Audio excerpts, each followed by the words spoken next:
Punjabi radio USA ਸੁਣਨ ਵਾਲੇ ਸਾਡੇ ਸਾਰੇ ਮਾਣਕ ਸਰੋਤਿਆਂ ਦਾ ਬਹੁਤ ਬਹੁਤ ਨਿੱਘਾ ਜੀ ਆਇਆਂ ਆਖਦੇ ਹਾਂ ਜੀ ਪ੍ਰੋਗਰਾਮ ਖਬਰ ਤੇ ਨਜ਼ਰ ਦੇ ਵਿੱਚ, ਜਿਹਦੇ ਵਿੱਚ ਅਸੀਂ ਗੱਲਾਂ ਬਾਤਾਂ ਕਰਦੇ ਹਾਂ ਜੋ ਅੱਜ ਦੀਆਂ ਸੁਰਖੀਆਂ ਜੋ ਮੇਨ ਜਿਹੜੀਆਂ ਹਿੰਦੁਸਤਾਨ ਪੰਜਾਬ ਦੀਆਂ ਜਿਹੜੀ ਖਬਰਾਂ ਹੁੰਦੀਆਂ ਉਹ ਜਿਹੜੀਆਂ ਅੱਜ ਕੀ ਵਾਪਰਿਆ, ਅੱਜ ਪੂਰੇ ਦਿਨ ਦੇ ਵਿੱਚ ਕੀ ਹੋਇਆ, ਉਹਦੇ ਸੰਬੰਧ ਦੇ ਵਿੱਚ ਅਸੀਂ ਗੱਲਬਾਤ ਕਰਦੇ ਹਾਂ ਸੁਸ਼ੀਲ ਦੋਸਾਂਝ ਹੋਣਾ ਦੇ ਨਾਲ। ਤੇ ਇਸ ਪ੍ਰੋਗਰਾਮ ਨੂੰ ਤੁਹਾਡੇ ਤੱਕ ਪਹੁੰਚਾਉਣ ਦੇ ਲਈ ਸਾਡਾ ਸਹਿਯੋਗ ਕਰਦੇ ਨੇ ਸੂਬੇਦਾਰ ਸੁਰਜੀਤ ਸਿੰਘ ਜੀ, ਖਾਲਸਾ ਇੰਸ਼ੋਰੈਂਸ ਏਜੰਸੀ ਵਾਲੇ, ਗੁਰਦੀਪ ਸਿੰਘ ਵਿਰਦੀ, ਨਵਜੋਤ ਕੌਰ ਕਲੋਟੀ, ਰਿਸ਼ਪਾਲ ਕੌਰ, ਸਤਨਾਮ ਸਿੰਘ ਸ਼ੇਰਗਿੱਲ, ਸੁਰਿੰਦਰ ਕੌਰ ਧਾਮੀ, ਮੱਖਣ ਸਿੰਘ ਮਾਨ, ਸੁਰਿੰਦਰ ਸਿੰਘ ਕਾਲੋਂ, ਕਾਬਲ ਸਿੰਘ ਬੈਂਸ ਅਤੇ ਦਲਬੀਰ ਸਿੰਘ ਗਿੱਲ ਹੋਣੀ। ਬਹੁਤ ਬਹੁਤ ਇਹਨਾਂ ਦਾ ਧੰਨਵਾਦ। ਅਤੇ ਸਭ ਤੋਂ ਪਹਿਲਾਂ ਅਸੀਂ ਜੀ ਆਇਆਂ ਆਖਦੇ ਹਾਂ ਜੀ ਸੁਸ਼ੀਲ ਜੀ, ਤੁਹਾਡਾ ਪ੍ਰੋਗਰਾਮ ਅੱਜ ਦੇ ਖਬਰ ਤੇ ਨਜ਼ਰ ਦੇ ਵਿੱਚ, ਜੀ ਆਇਆਂ ਨੂੰ ਜੀ। ਬਹੁਤ ਮਿਹਰਬਾਨੀ ਰਵਿੰਦਰ ਸਿੰਘ ਜੀ, ਤੇ ਪੰਜਾਬੀ ਰੇਡੀਓ USA ਦੇ ਸਾਰੇ ਸਰੋਤਿਆਂ ਨੂੰ ਵੀ ਚੰਡੀਗੜ੍ਹ ਸਟੂਡੀਓ ਤੋਂ ਸੁਸ਼ੀਲ ਦੋਸਾਂਝ ਦੀ ਪਿਆਰ ਭਰੀ ਸਤਿ ਸ਼੍ਰੀ ਅਕਾਲ, ਆਦਾਬ ਤੇ ਨਮਸਕਾਰ ਜੀ। ਜਿਵੇਂ ਤੁਹਾਨੂੰ ਦੱਸਿਆ ਕਿ ਅਸੀਂ ਖਬਰ ਤੇ ਨਜ਼ਰ ਪ੍ਰੋਗਰਾਮ ਦੇ ਵਿੱਚ ਖਬਰਾਂ ਦੇ ਆਰ ਪਾਰ ਦੇਖਣ ਦੀ ਕੋਸ਼ਿਸ਼ ਕਰਦੇ ਹਾਂ। ਜਿਹੜੀ ਰੂਟੀਨ 'ਚ ਤੁਸੀਂ ਖਬਰਾਂ ਦੇ ਬੁਲੇਟਿਨ ਦੇ ਵਿੱਚ ਸਾਡੇ ਤੋਂ ਖਬਰ ਸੁਣਦੇ ਹੋ, ਉਹਨੂੰ ਥੋੜ੍ਹਾ ਵਿਸਥਾਰ ਦੇ ਨਾਲ ਤੇ ਕੁਝ ਫੈਕਟ ਜਿਹੜੇ, ਕੁਝ ਤੱਥ ਜਿਹੜੇ ਆ ਉਹ ਅਸੀਂ ਨਾਲ ਜੋੜ ਕੇ ਇੱਕ ਅਥੈਂਟਿਕ ਕਿਸਮ ਦੀ ਗੱਲ ਜਿਹੜੀ ਤੁਹਾਡੇ ਨਾਲ ਸਾਂਝੀ ਕਰਨੀ ਚਾਹੁੰਦੇ ਹੁੰਦੇ ਹਾਂ। ਰਾਏ ਵੀ, ਆਪਣਾ ਵਿਚਾਰ ਵੀ ਦੇਣਾ ਚਾਹੁੰਦੇ ਹੁੰਦੇ ਆ ਖਬਰ ਤੇ ਨਜ਼ਰ ਦੇ ਵਿੱਚ। ਸੋ ਕੇਵਲ ਖਬਰ ਦਾ ਮਾਮਲਾ ਨਹੀਂ ਹੈ, ਖਬਰ ਤੇ ਨਜ਼ਰ ਦਾ ਮਾਮਲਾ ਵੀ ਹੈ, ਤੇ ਨਜ਼ਰ ਰੱਖਦਿਆਂ ਹੋਇਆ ਤੁਹਾਡਾ ਨਜ਼ਰੀਆ ਵੀ ਹੋਣਾ ਚਾਹੀਦਾ ਹੈ। ਕੇਵਲ ਉੱਡਦੀ ਹੋਈ ਨਜ਼ਰ ਨਹੀਂ, ਨਜ਼ਰ ਤਾਂ ਜੇ ਕਮਜ਼ੋਰ ਹੋਵੇ ਤਾਂ ਤੁਸੀਂ ਐਨਕਾਂ ਲਵਾ ਸਕਦੇ ਹੋ, ਪਰ ਜੇ ਨਜ਼ਰੀਆ ਹੀ ਕਮਜ਼ੋਰ ਹੋਵੇ ਤਾਂ ਫਿਰ ਦਿੱਕਤ ਹੋ ਸਕਦੀ ਹੈ। ਸੋ ਸਾਡੀ ਕੋਸ਼ਿਸ਼ ਹੈ ਕਿ ਇੱਕ ਬਹੁਤ ਹੀ ਵਿਗਿਆਨਕ ਨਜ਼ਰੀਏ ਦੇ ਨਾਲ ਅਸੀਂ ਕੁਝ ਚੀਜ਼ਾਂ ਦੀ ਪੁਨਛਾਣ ਕਰੀਏ ਤੇ ਉਹ ਤੁਹਾਡੇ ਨਾਲ ਫਿਰ ਅਸੀਂ ਸਾਂਝੀ ਕਰੀਏ। ਖਬਰ ਤੇ ਨਜ਼ਰ ਪ੍ਰੋਗਰਾਮ ਦਾ ਇਹੀ ਮਕਸਦ ਹੈ। ਤੁਸੀਂ ਸਾਨੂੰ ਬਹੁਤ ਮੁਹੱਬਤ ਕਰਦੇ ਹੋ, ਪਿਆਰ ਦਿੰਦੇ ਹੋ, ਤੁਹਾਡਾ ਸਤਿਕਾਰ ਸਾਡੇ ਵਾਸਤੇ ਬਹੁਤ ਹੀ ਜ਼ਿਆਦਾ ਮਹੱਤਵਪੂਰਨ ਹੈ। ਤੇ ਹੁਣ ਆਪਾਂ ਗੱਲਬਾਤ ਸ਼ੁਰੂ ਕਰਾਂਗੇ ਤੇ ਗੱਲਬਾਤ ਦਾ ਆਗਾਜ਼ ਕਰਨਗੇ ਹਰਵਿੰਦਰ ਜੀ। ਜੀ ਸੁਸ਼ੀਲ ਜੀ, ਅਤੇ ਅੱਜ ਦੀ ਜਿਹੜੀ ਲੋਕ ਸਭਾ ਦੇ ਵਿੱਚ ਜਿਹੜੀ ਰਿਪੋਰਟ ਪੇਸ਼ ਹੋਈ ਹੈ, ਇੱਕ ਕਹਿ ਲਓ ਕਿ ਦੁਖਦਾਈ ਰਿਪੋਰਟ ਹੀ ਹੈ। ਜੇ ਫੈਕਟ ਐਂਡ ਫਿਗਰਸ ਆਪਣੇ ਸਾਹਮਣੇ ਦੇਖੀਏ, ਉਹਦੇ ਵਿੱਚ ਇਹ ਦੱਸਿਆ ਗਿਆ ਕਿ ਮਹਾਰਾਸ਼ਟਰ ਤੋਂ ਬਾਅਦ ਪੰਜਾਬ ਹਿੰਦੁਸਤਾਨ ਦਾ ਦੂਜਾ ਸੂਬਾ ਜਿੱਥੇ ਸਭ ਤੋਂ ਵੱਧ ਖੁਦਕੁਸ਼ੀਆਂ ਜਿਹੜੀਆਂ ਹੈਗੀਆਂ ਉਹ ਰਿਪੋਰਟ ਕੀਤੀਆਂ ਗਈਆਂ। ਸੋ ਇਹਦੇ ਬਾਰੇ ਥੋੜ੍ਹਾ ਵਿਸਥਾਰ ਦੇ ਨਾਲ ਦੱਸਿਓ।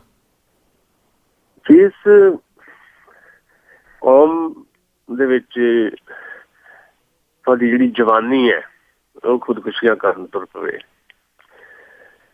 ਤੁਹਾਡੇ ਵਿਦਿਆਰਥੀ ਖੁਦਕੁਸ਼ੀਆਂ ਕਰਨ ਤੁਰ ਪੈਣ, ਤੇ ਤੁਹਾਡਾ ਕਿਸਾਨ ਜਾਂ ਖੇਤੀ ਕਿੱਤੇ ਨਾਲ ਸੰਬੰਧਿਤ ਕੋਈ ਵੀ ਵਿਅਕਤੀ ਹੈ, ਚਾਹੇ ਉਹ ਖੇਤ ਮਜ਼ਦੂਰ ਹੈ, ਉਹ ਖੁਦਕੁਸ਼ੀਆਂ ਕਰਨ ਤੁਰ ਪਵੇ, ਉਸ ਕੌਮ ਦੀ ਭਵਿੱਖ ਦੀ ਜਿਹੜੀ ਤਸਵੀਰ ਉਹਨੂੰ ਕੋਈ ਬਹੁਤ ਜ਼ਿਆਦਾ ਉਚੇਚ ਕਰਕੇ ਬਣਾਉਣ ਦੀ ਜ਼ਰੂਰਤ ਨਹੀਂ ਹੈ। ਉਹ ਤਸਵੀਰ ਤੁਹਾਡੇ ਅੱਗੇ ਉਗੜ ਆਉਂਦੀ ਹੈ ਤੇ ਬੜੀ ਦਰਦਨਾਕ ਕਿਸਮ ਦੀ ਉਹ ਤਸਵੀਰ ਹੈ, ਤੇ ਪੰਜਾਬ ਅੱਜ ਉਸ ਦੁਖਾਂਤ ਨੂੰ ਭੋਗ ਹੈ।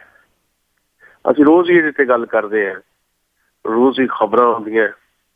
ਅਸੀਂ ਅੱਜ ਤੋਂ 6 ਮਹੀਨੇ ਪਹਿਲਾਂ ਇਹ ਕਹਿੰਦੇ ਰਹੇ ਵੀ ਪੰਜਾਬ ਦੇ ਵਿੱਚ ਔਸਤਨ ਖੇਤੀ ਕਿੱਤੇ ਨਾਲ ਸੰਬੰਧਿਤ ਇੱਕ ਵਿਅਕਤੀ, ਇੱਕ ਕਿਸਾਨ ਜਾਂ ਖੇਤ ਮਜ਼ਦੂਰ ਖੁਦਕੁਸ਼ੀ ਕਰ ਰਿਹਾ ਹੈ। 2 ਮਹੀਨੇ ਪਹਿਲਾਂ ਅਸੀਂ ਕਹਿਣਾ ਸ਼ੁਰੂ ਕਰ ਦਿੱਤਾ ਵੀ ਔਸਤਨ 2 ਕਿਸਾਨ ਜਾਂ ਖੇਤ ਮਜ਼ਦੂਰ ਜਿਹੜੇ ਹੈ ਉਹ ਖੁਦਕੁਸ਼ੀਆਂ ਕਰ ਰਹੇ ਹੈ। ਅੱਜ ਹਾਲਤ ਇਹ ਹੈ 2 ਮਹੀਨਿਆਂ ਬਾਅਦ ਔਸਤਨ 3 ਖੇਤੀ ਕਿੱਤੇ ਨਾਲ ਸੰਬੰਧਿਤ ਲੋਕ ਜਿਹੜੇ ਆ ਉਹ ਖੁਦਕੁਸ਼ੀਆਂ ਕਰ ਰਹੇ ਆ। ਪੰਜਾਬ ਦੀ ਗੱਲ ਹੈ। ਜਦੋਂ ਅਸੀਂ ਇਹ ਗੱਲ ਕਰਦੇ ਸੀ ਤੇ ਸ਼ਾਇਦ ਰੋਜ਼ ਦੀਆਂ ਖਬਰਾਂ ਦੇ ਆਧਾਰ ਤੇ ਕਰਦੇ ਸੀ, ਅਖਬਾਰਾਂ ਦੇ ਵਿੱਚ ਰੋਜ਼ ਖਬਰਾਂ ਆਉਂਦੀਆਂ ਤੇ ਉਹਦੇ ਆਧਾਰ ਤੇ ਅਸੀਂ ਆਪਣੀ ਰਾਏ ਤੁਹਾਡੇ ਨਾਲ ਸਾਂਝੀ ਕਰਦੇ ਸੀ ਜੀ। ਸਾਡੀ ਇਸ ਗੱਲ ਦੇ ਵਿੱਚ ਜਿਹੜਾ ਅੰਕੜੇ ਦੇ ਤੌਰ ਦੇ ਉੱਤੇ ਜਾਂ ਸਰਕਾਰੀ ਅੰਕੜੇ ਦੇ ਤੌਰ ਦੇ ਉੱਤੇ ਉਹ ਇੱਕ ਮੋਹਰ ਜਿਹੜੀ ਲੱਗੀ ਆ ਅੱਜ ਲੋਕ ਸਭਾ ਦੀ ਹੈ, ਜਿਸ 'ਚ ਅਸੀਂ ਨਹੀਂ ਕਿਹਾ, ਭਾਰਤ ਦੇ ਸਟੇਟ ਐਗਰੀਕਲਚਰ ਮਿਨਿਸਟਰ ਨੇ ਇਹ ਗੱਲ ਦੱਸੀ ਹੈ ਵੀ ਦੇਸ਼ ਵਿੱਚ ਇਸ ਸਾਲ ਹੁਣ ਤੱਕ 3 ਮਹੀਨਿਆਂ 'ਚ 116 ਕਿਸਾਨ ਖੁਦਕੁਸ਼ੀਆਂ ਕਰ ਚੁੱਕੇ ਹੈ। ਇਹ 'ਚ ਮਹਾਰਾਸ਼ਟਰ ਸਭ ਤੋਂ ਉੱਤੇ ਹੈ ਤੇ ਪੰਜਾਬ ਦੂਜੇ ਨੰਬਰ ਤੇ ਹੈ। ਪੰਜਾਬ ਜਿਹੜਾ ਦੇਸ਼ ਦਾ ਅੰਨਦਾਤਾ ਸੀ, ਉਹ ਅੱਜ ਖੁਦਕੁਸ਼ੀਆਂ ਦੇ ਮਾਮਲੇ 'ਚ ਮਹਾਰਾਸ਼ਟਰ ਨੂੰ ਵੀ ਕ੍ਰਾਸ ਕਰਨ ਦੀ ਜਿਹੜੀ ਇੱਕ ਦੌੜ ਦੇ ਵਿੱਚ ਦਿਖਾਈ ਦੇ ਰਿਹਾ। ਇਸ ਤੋਂ ਜ਼ਿਆਦਾ ਦੁਖਦਾਇਕ ਕੀ ਹੋ ਸਕਦਾ ਹੈ। ਸਾਡੇ ਭਾਰਤ ਦੇ ਖੇਤੀ ਰਾਜ ਮੰਤਰੀ ਮੋਹਨ ਭਾਈ ਕੁੰਦਰੀਆ ਨੇ ਇਹ ਗੱਲ ਲੋਕ ਸਭਾ 'ਚ ਦੱਸੀ ਵੀ ਮਹਾਰਾਸ਼ਟਰ ਦੇ ਵਿੱਚ ਫਰਵਰੀ ਐਂਡ ਤੱਕ 57 ਲੋਕਾਂ ਨੇ ਖੁਦਕੁਸ਼ੀਆਂ ਕੀਤੀਆਂ। ਇਸ ਸਾਲ ਦੀ ਮੈਂ ਗੱਲ ਕਰ ਰਿਹਾ ਜੀ ਜੀ। ਤੇ ਪੰਜਾਬ 'ਚ 11 ਮਾਰਚ ਤੱਕ 56 ਕਿਸਾਨ ਆਪਣੀ ਜਾਨ ਦੇ ਚੁੱਕੇ ਆ। ਜਦੋਂ ਅਸੀਂ ਇਹ ਗੱਲ ਕਰ ਰਹੇ ਹਾਂ ਤੇ ਸਾਡੇ ਸਾਹਮਣੇ ਇਹ ਵੀ ਖਬਰ ਹੈ ਵੀ ਬਰਨਾਲਾ ਜ਼ਿਲ੍ਹੇ ਦਾ ਪਿੰਡ ਜੋਧਪੁਰ, ਉੱਥੇ ਇੱਕ ਕਿਸਾਨ ਪਹਿਲਾਂ ਹੀ ਹੈ ਨਹੀਂ, ਘਰ ਦੇ ਵਿੱਚ ਪਿਤਾ ਮਰ ਚੁੱਕਾ ਹੈ, ਪੁੱਤ ਨੇ ਕਰਜ਼ਾ ਲੈ ਲਿਆ ਆੜਤੀ ਤੋਂ ਤੇ ਆੜਤੀ ਨੇ 15 ਕਨਾਲ ਜ਼ਮੀਨ ਜਿਹੜੀ ਉੱਤੇ ਅੰਗੂਠਾ ਲਵਾ ਲਿਆ ਤੇ ਅੱਜ ਜਦੋਂ ਆੜਤੀ ਕਬਜ਼ਾ ਲੈਣ ਆਇਆ ਪੁਲਿਸ ਨੂੰ ਨਾਲ ਲੈ ਕੇ ਤੇ ਉਸ ਵਿਧਵਾ ਔਰਤ ਨੇ ਆਪਣੇ ਪੁੱਤ ਸਣੇ ਖੁਦਕੁਸ਼ੀ ਕਰ ਲਈ। ਪੁਲਿਸ ਦੇ ਸਾਹਮਣੇ, ਅਫਸਰਾਂ ਦੇ ਸਾਹਮਣੇ ਕੀਟਨਾਸ਼ਕ ਪੀ ਕੇ ਖੁਦਕੁਸ਼ੀ ਕਰ ਲਈ। ਇਹ ਆ ਪੰਜਾਬ ਦੀ ਹਾਲਤ। ਤੇ ਪੰਜਾਬ ਦੀ ਹਕੂਮਤ ਜਿਹੜੀ ਹੈ ਉਹਨੂੰ ਇਸ ਦਾ ਕੋਈ ਫਿਕਰ ਨਹੀਂ ਹੈ। ਲੋਕ ਸਭਾ 'ਚ ਅੰਕੜੇ ਪੇਸ਼ ਕਰ ਦਿੱਤੇ ਗਏ ਆ, ਪਰ ਖੇਤੀ ਰਾਜ ਮੰਤਰੀ ਨੇ ਇਹ ਨਹੀਂ ਦੱਸਿਆ ਕਿ ਇਹਨਾਂ ਖੁਦਕੁਸ਼ੀਆਂ ਨੂੰ ਰੋਕਿਆ ਕਿਵੇਂ ਜਾ ਸਕਦਾ ਹੈ। ਸਾਨੂੰ ਅੰਕੜੇ ਥੋੜ੍ਹੇ ਚਾਹੀਦੇ ਆ। ਸਾਨੂੰ ਇਹ ਜਿਹੜੀ ਕਿਸਾਨਾਂ ਦੀਆਂ ਖੁਦਕੁਸ਼ੀਆਂ ਜਾਂ ਖੇਤ ਮਜ਼ਦੂਰਾਂ ਦੀਆਂ ਖੁਦਕੁਸ਼ੀਆਂ ਇਹ ਕਿੱਦਾਂ ਬੰਦ ਹੋਣ, ਹਾਲਾਤ ਕਿੱਦਾਂ ਸੁਧਰਨ, ਇਹਦੀ ਯੋਜਨਾ ਬੰਦੀ ਚਾਹੀਦੀ ਹੈ, ਜਿਹੜੀ ਨਾ ਤਾਂ ਕੇਂਦਰ ਸਰਕਾਰ ਲੈ ਕੇ ਆਉਂਦੀ ਹੈ। ਕੁਝ ਕੇਂਦਰ ਸਰਕਾਰ ਦੇ ਵਿੱਚ ਜਿਸ ਤਰ੍ਹਾਂ ਸਰਕਾਰ ਦੇ ਵਿੱਚ ਪ੍ਰਧਾਨ ਮੰਤਰੀ ਤੋਂ ਲੈ ਕੇ ਹੇਠਾਂ ਤੱਕ ਇੱਕ ਮੰਤਰੀਆਂ ਦਾ ਵਿਸਥਾਰ ਹੈ, ਉਹਨਾਂ ਦੇ ਬਿਆਨ ਰੋਜ਼ ਤੁਸੀਂ ਸੁਣਦੇ ਹੋ, ਪਰ ਕੋਈ ਬਹੁਤ ਹੀ ਸੋਲਿਡ ਕਿਸਮ ਦੀ ਯੋਜਨਾ ਮੁਲਕ ਨੂੰ ਇਸ ਸੰਕਟ ਤੋਂ ਕੱਢਣ ਦੀ ਉਹਨਾਂ ਦੇ ਕੋਲ ਨਹੀਂ ਹੈ। ਪ੍ਰਧਾਨ ਮੰਤਰੀ ਰੇਡੀਓ ਤੇ ਹਰ ਮਹੀਨੇ ਮਨ ਕੀ ਬਾਤ ਕਰਦੇ ਹੈ। ਉਹਨਾਂ ਦੀ ਮਨ ਕੀ ਬਾਤ ਜਿਹੜੀ ਮਨ 'ਚ ਹੀ ਰਹਿ ਜਾਂਦੀ ਹੈ ਜਾਂ ਫਿਰ ਭਾਸ਼ਣ 'ਚ ਹੀ ਰਹਿ ਜਾਂਦੀ ਹੈ। 2 ਸਾਲ ਹੋ ਚੱਲੇ ਨੇ ਪ੍ਰਧਾਨ ਮੰਤਰੀ ਨਰਿੰਦਰ ਮੋਦੀ ਨੂੰ ਹਕੂਮਤ ਸਾਂਭਿਆ। ਅੱਛੇ ਦਿਨ ਆਉਣ ਦੀ ਥਾਂ ਦੇ ਉੱਤੇ ਇੰਨੇ ਬੁਰੇ ਦਿਨ ਆ ਗਏ ਕਿ ਖੁਦ ਸਰਕਾਰ ਨੂੰ ਮੰਨਣਾ ਪਿਆ ਕਿ ਭਾਰਤ ਇਸ ਵੇਲੇ ਕਿਸਾਨਾਂ ਦੀਆਂ ਖੁਦਕੁਸ਼ੀਆਂ ਦੇ ਮਾਮਲੇ ਦੇ ਵਿੱਚ ਸ਼ਾਇਦ ਕਿਸੇ ਵੀ ਮੁਲਕ ਦਾ ਮੁਕਾਬਲਾ ਕੋਈ ਭਾਰਤ ਦਾ ਕਰ ਨਹੀਂ ਸਕਦਾ। ਤੇ ਪੰਜਾਬ ਦੇ ਵਿੱਚ ਪੰਜਾਬ ਦੀ ਸਰਕਾਰ ਜਿਹੜੀ ਹੈ ਉਹਦੇ ਏਜੰਡੇ ਤੇ ਨਾ ਕਿਸਾਨ ਹੈ ਨਾ ਖੇਤ ਮਜ਼ਦੂਰ ਹੈ, ਉਹਦੇ ਏਜੰਡੇ ਤੇ 2017 ਦੀਆਂ ਚੋਣਾਂ ਹੈ। ਸੋ ਇਸ ਸੰਕਟ ਦੇ ਵਿੱਚੋਂ ਕਿੱਦਾਂ ਨਿਕਲਣਾ ਜਾਂ ਇਸ ਸੰਕਟ ਦੇ ਕਾਰਨ ਕੀ ਹੈ, ਇਹਦੇ ਲਈ ਮੂੰਹ ਮੁਲਾਜ਼ਾ ਰੱਖਣ ਵਾਸਤੇ ਵੀ ਸਰਕਾਰਾਂ ਦੇ ਲੋਕ ਜਿਹੜੇ ਹੈ ਉਹ ਗੱਲ ਕਰਕੇ ਰਾਜ਼ੀ ਨਹੀਂ ਹੈ। ਜੀ ਜੀ। ਬਹੁਤ ਵਾਰ ਖੇਤੀ ਮਾਹਰਾਂ ਨੇ ਯੂਨੀਵਰਸਿਟੀਆਂ ਦੇ ਵਿੱਚ ਬੈਠੇ ਨੇ ਸਾਡੇ ਜਿਹੜੇ ਖੇਤੀ ਮਾਹਰ ਨੇ, ਉਹਨਾਂ ਨੇ ਰਿਪੋਰਟਸ ਪਹਿਲਾਂ ਹੀ ਤਿਆਰ ਕਰਕੇ ਦਿੱਤੀਆਂ। ਹਰ ਵਾਰ ਮੈਂ ਪਿਛਲੇ ਦਿਨਾਂ ਦੇ ਵਿੱਚ ਪਿਛਲੇ 5-6 ਮਹੀਨੇ ਪਹਿਲਾਂ ਜਦੋਂ ਅਸੀਂ ਆਪਣੇ ਮੈਗਜ਼ੀਨ ਫੋਨ ਵਾਸਤੇ ਸਰਦਾਰ ਸਿੰਘ ਜੌਹਲ ਨੂੰ ਇੰਟਰਵਿਊ ਕਰ ਰਹੇ ਸੀ, ਉਹਨਾਂ ਤੋਂ ਵੀ ਇਸ ਮੁੱਦੇ ਤੇ ਜਦੋਂ ਗੱਲ ਕੀਤੀ ਤੇ ਸਰਦਾਰ ਸਿੰਘ ਜੌਹਲ ਨੂੰ ਮੰਨਿਆ ਜਾਂਦਾ ਹੈ ਕਿ ਇਕੋਨਮੀ ਦੇ ਬੜੇ ਚੰਗੇ ਗਿਆਤਾ ਹੈ। ਜੀ ਜੀ। ਭਾਵੇਂ ਉਹਨਾਂ ਦੀ ਜਿਹੜੀ ਇਕੋਨਮੀ ਬਾਰੇ ਸਮਝ ਹੈ ਉਹਦੇ ਨਾਲ ਪੂਰਨ ਸਹਿਮਤੀ ਸਾਡੀ ਵੀ ਨਹੀਂ ਹੈ, ਪਰ ਕੁਝ ਗੱਲਾਂ ਉਹਨਾਂ ਨੇ ਚੰਗੀਆਂ ਕੀਤੀਆਂ ਪੰਜਾਬ ਦੀ ਖੇਤੀਬਾੜੀ ਦੇ ਹਵਾਲੇ ਦੇ ਨਾਲ। ਉਹਨਾਂ ਨੇ ਕਿਹਾ ਕਿ ਜਿਹੜੀ ਵੀ ਨਵੀਂ ਸਰਕਾਰ ਆਉਂਦੀ ਹੈ ਉਹ ਮੈਨੂੰ ਬੁਲਾ ਲੈਂਦੀ ਹੈ ਤੇ ਮੇਰੇ ਤੋਂ ਰਾਏ ਲੈਂਦੀ ਹੈ ਵੀ ਕੀ ਹੋ ਸਕਦਾ ਹੈ, ਇਹਨੂੰ ਕਿੱਦਾਂ ਦਰੁਸਤ ਕਰੀਏ। ਚਾਹੇ ਕੈਪਟਨ ਅਮਰਿੰਦਰ ਦੀ ਸਰਕਾਰ ਆਈ, ਚਾਹੇ ਬਾਦਲ ਸਾਹਿਬ ਦੀ ਆਈ, ਤੇ ਫਿਰ ਜੌਹਲ ਕਮੇਟੀ ਇੱਕ ਬਣਾ ਦਿੱਤੀ ਜਾਂਦੀ ਹੈ, ਜੌਹਲ ਕਮੇਟੀ। ਤੇ ਉਹ ਕਹਿੰਦੇ ਅਸੀਂ ਹਰ ਵਾਰੀ ਫਿਰ ਜੌਹਲ ਕਮੇਟੀ ਦਾ ਚੀਫ ਮੈਨੂੰ ਬਣਾ ਦਿੱਤਾ ਜਾਂਦਾ ਹੈ ਤੇ ਜਿਹੜੇ ਕੁਝ ਹੋਰ ਮਾਹਰ ਹੁੰਦੇ ਅਸੀਂ ਆਪਣੀ ਰਾਏ ਦਿੰਦੇ ਹਾਂ ਬਕਾਇਦਾ ਲਿਖਤੀ ਜੀ। ਪੰਜਾਬ ਦੇ ਖੇਤੀਬਾੜੀ ਦਾ ਜਿਹੜਾ ਅਰਥਚਾਰ ਹੈ ਉਹਨੂੰ ਏਦਾਂ ਸਮਝਿਆ ਜਾ ਸਕਦਾ, ਉਹਨੂੰ ਰਾਏ ਦਿੰਦੇ ਹਾਂ ਬਕਾਇਦਾ ਲਿਖ ਕੇ। ਪਰ ਉਹ ਜੌਹਲ ਕਮੇਟੀ ਦੀਆਂ ਸਿਫਾਰਸ਼ਾਂ ਜਿਹੜੀਆਂ ਹੁੰਦੀਆਂ ਹਰ ਵਾਰ ਰੱਦੀ ਦੀ ਟੋਕਰੀ ਸੁੱਟ ਦਿੱਤੀਆਂ ਜਾਂਦੀਆਂ ਤੇ ਜਦੋਂ ਸਰਕਾਰ ਬਦਲਦੀ, ਨਵੀਂ ਸਰਕਾਰ ਆਉਂਦੀ ਹੈ ਫਿਰ ਜੌਹਲ ਕਮੇਟੀ ਬਣ ਜਾਂਦੀ ਹੈ। ਇਹ ਹੈ ਸਾਡੀਆਂ ਸਰਕਾਰਾਂ ਦੇ ਜਿਹੜੇ ਚਾਲੇ। ਤੇ ਅੱਜ ਪੰਜਾਬ ਦੀ ਹਾਲਤ ਇਹ ਹੋ ਗਈ ਵੀ ਪੰਜਾਬ ਦਾ ਕਿਸਾਨ, ਪੰਜਾਬ ਦਾ ਖੇਤ ਮਜ਼ਦੂਰ, ਪੰਜਾਬ ਦਾ ਨੌਜਵਾਨ, ਜੈ ਜਵਾਨ ਜੈ ਕਿਸਾਨ ਦਾ ਨਾਰਾ ਦਿੱਤਾ ਸੀ ਕਿਸੇ ਵੇਲੇ ਲਾਲ ਬਹਾਦਰ ਸ਼ਾਸਤਰੀ ਹੋਰਾਂ ਨੇ। ਉਹ ਜੈ ਜਵਾਨ ਭਾਵੇਂ ਉਹਨਾਂ ਨੇ ਉਹ ਜਿਹੜਾ ਭਾਰਤੀ ਫੌਜ ਦਾ ਜਵਾਨ ਉਹਦੇ ਬਾਰੇ ਕਿਹਾ ਸੀ, ਪਰ ਅਸੀਂ ਜੇ ਉਹਨੂੰ ਨੌਜਵਾਨੀ ਨਾਲ ਜੋੜ ਦਈਏ, ਜੈ ਜਵਾਨ ਜੈ ਕਿਸਾਨ, ਉਹ ਜੈ ਜਵਾਨ ਜੈ ਕਿਸਾਨ ਦੀ ਥਾਂ ਦੇ ਉੱਤੇ ਕਿਸਾਨ ਵੀ ਮਰ ਰਿਹਾ, ਨੌਜਵਾਨ ਵੀ ਮਰ ਰਿਹਾ। ਜੀ ਜੀ ਜੀ। ਸੋ ਇਸ ਸਥਿਤੀ ਦੇ ਵਿੱਚੋਂ ਪੰਜਾਬ ਲੰਘ ਰਿਹਾ, ਮੁਲਕ ਲੰਘ ਰਿਹਾ। ਮੁਲਕ ਦੇ ਤਾਰਨਹਾਰ ਜਿਹੜੇ ਆਪਣੇ ਆਪ ਨੂੰ ਕਹਿੰਦੇ ਆ, ਜਿਹੜੇ ਵੋਟਾਂ ਲੈ ਕੇ ਰਾਜਗੱਦੀਆਂ ਹਾਸਲ ਕਰ ਦਿੰਦੇ ਆ ਤੇ ਜਿਨ੍ਹਾਂ ਦਾ ਇੱਕੋ ਇੱਕ ਸਿਧਾਂਤ ਕੁਰਸੀ ਸਿਧਾਂਤ ਹੈ, ਉਹਨਾਂ ਤੋਂ ਤੁਸੀਂ ਹੁਣ ਤਵੱਕੋ ਨਹੀਂ ਰੱਖ ਸਕਦੇ ਕਿ ਇਸ ਹਾਲਤ ਨੂੰ ਬਦਲਣਗੇ। ਇਸ ਹਾਲਤ ਨੂੰ ਜਿਹੜੇ ਲੋਕ ਮਰ ਰਹੇ ਨੇ, ਖੁਦਕੁਸ਼ੀਆਂ ਕਰ ਰਹੇ ਨੇ, ਉਹਨਾਂ ਦੇ ਪੀੜਤ ਪਰਿਵਾਰ ਜਿਹੜੇ ਆ ਜਾਂ ਜਿਹੜੇ ਉਹਦੇ ਨਾਲ ਸੰਬੰਧਿਤ ਬਾਕੀ ਲੋਕ ਆ, ਉਹਨਾਂ ਨੂੰ ਸਮਝਣਾ ਪਏਗਾ ਕਿ ਖੁਦਕੁਸ਼ੀ ਕਿਸੇ ਮਸਲੇ ਦਾ ਹੱਲ ਨਹੀਂ ਹੈ। ਖੁਦਕੁਸ਼ੀ ਨਹੀਂ, ਸੰਗਰਾਮ ਕਰਨ ਦੀ ਜ਼ਰੂਰਤ ਹੈ। ਤਾਂ ਸ਼ਾਇਦ ਸਰਕਾਰਾਂ ਨੂੰ ਜਿਹੜਾ ਆ ਉਹ ਥਾਂ ਸਿਰ ਜਿਹੜਾ ਕੀਤਾ ਜਾ ਸਕਦਾ ਜੀ।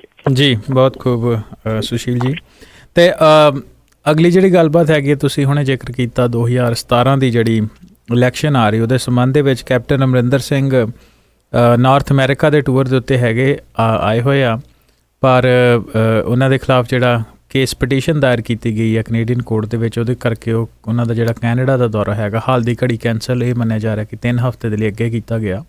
ਉਹਦੇ ਸੰਬੰਧ ਦੇ ਵਿੱਚ ਕੀ ਰਿਪੋਰਟ ਹੈ ਜੀ?